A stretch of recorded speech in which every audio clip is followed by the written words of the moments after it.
I've spent the last few months building a program based on the Windows Presentation Foundation platform. It was a line of business application, and it was designed for the company I work for to allow us as leads and as ride operators to be able to make our day a little bit easier in planning out what we're going to be doing. I want to talk about some of the issues that I've been having with the Windows Presentation Foundation, along with Windows 10 and some other platform issues. So, the biggest issue that I've been dealing with the last few days is that of Windows Smartscreen.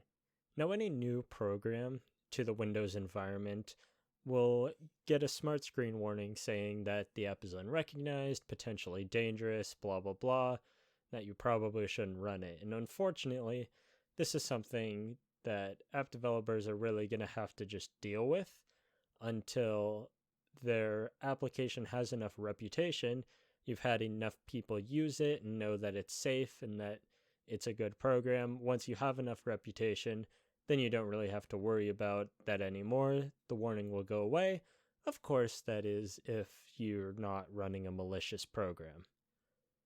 Now, the other issue that I've been having is our computers at work have the Symantec endpoint protection installed, and that's catching the application too, throwing some warnings.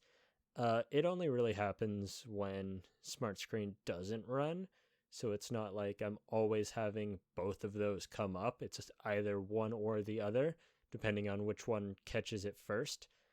And that's really kind of an issue for my users that are going to have to click through the warning, especially one with the smart screen where you have to click more info, and then you have to click run anyway, and that's just a few extra steps. It feels a little uncomfortable if you're just always clicking through these warnings, and it can, of course, lead to some issues if people get used to just clicking through these warnings. All of a sudden, you have a real malicious program that's been installed on your computers, and that causes a big issue, especially in a large company where there's a lot of sensitive data to be dealt with. The second issue that I've been dealing with is that of the presentation of how the window actually looks.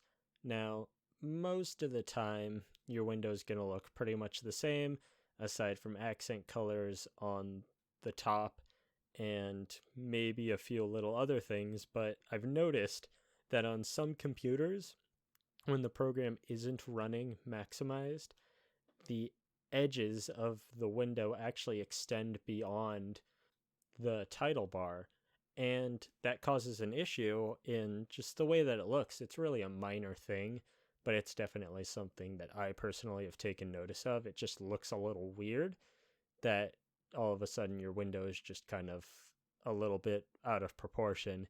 And I don't really know if there's a way to fix this in WPF or if that's just a problem with Windows itself and if there's really nothing I can do about it.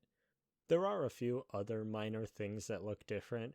Realistically, that's the biggest one that is bugging me, and considering how small of a problem that actually is, it's really not a huge issue. It's definitely just something that bugs me a little bit when I spend all this time creating this nice program and now my window is out of proportion. It's looking a little weird. It's just a little annoyance. The other big issue that I want to talk about is that of compatibility and of usability. Now, we have another line of business application running on our computers at work that only run on a specific set of computers that are only built for running that one specific program. That program has a very specific flow that you're supposed to follow when you use it, so they don't really have much of a compatibility issue. The only problem is there's a massive usability issue now that you can only do things a certain way on a certain computer.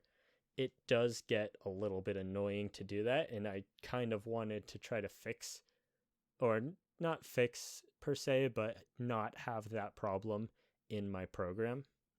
And I did a pretty good job of avoiding that, but it kind of ties back to, well, now that I've kind of built my program to run on a lot of different computers and under different circumstances, it really creates quite a complex puzzle for me as an interface designer, a UI and UX designer, that now I have to figure out how do I use this on a computer that has one monitor, two monitors, on a Microsoft Surface tablet with a touch screen, all sorts of things. And it definitely is a bit of a puzzle trying to figure out the exact ways in which I can do this. Fortunately, the Windows Presentation Foundation does handle a lot of that mouse versus touch interactivity. I have noticed one or two little issues, but nothing I haven't been able to get around. So with all of these issues, you may be asking yourself, why did I choose to do a desktop application in the first place? Why not a web application? Well, the answer to that one is kind of simple.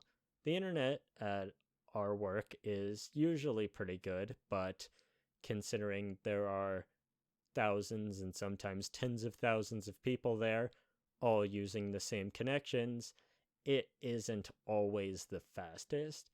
And I've noticed with some of the tools we're using now, when it tries to save a file, it's a fairly large, like 8 or 9 megabyte file. It does take a couple seconds to work, and there have been times where we've just lost internet for a few seconds, and that's kind of something I would really have to be thinking about with a web application, especially since this is a tool that we would be using very frequently and a tool that is very critical to our work. I didn't want to really run into that issue of having a web application.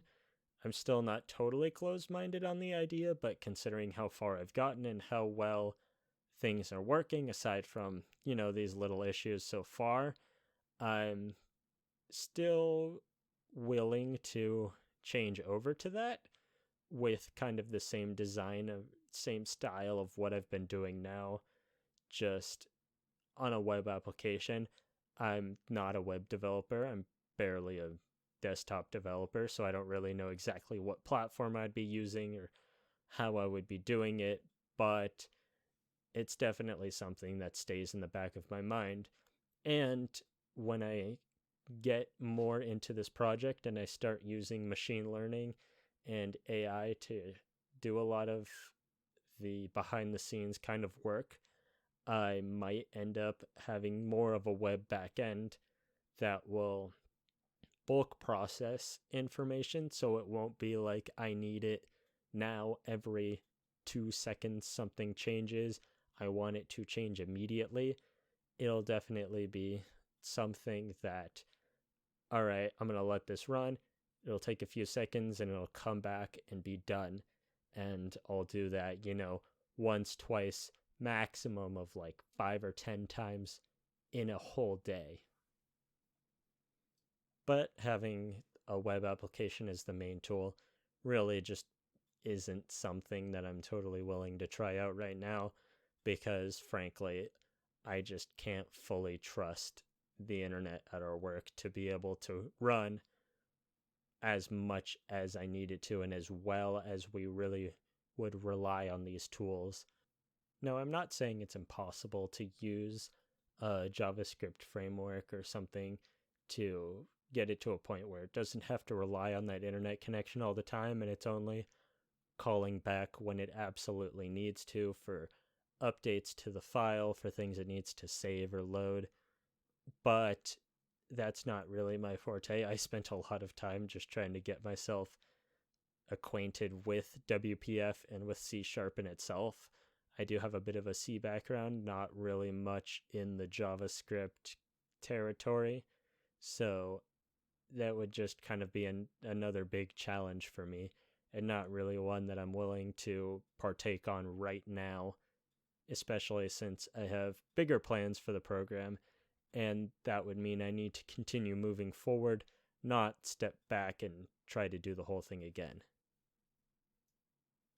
Now, of course, I'm always going to have to live with the little design flaws, the things I mentioned earlier with the title bar of the window being slightly smaller than the window itself. Things like that I can live with because Again, this is just a line of business application. It's not really something that is going out to the world. And the Smartscreen and Symantec issues are things that I know can go away over time. I still have a lot of testing to do.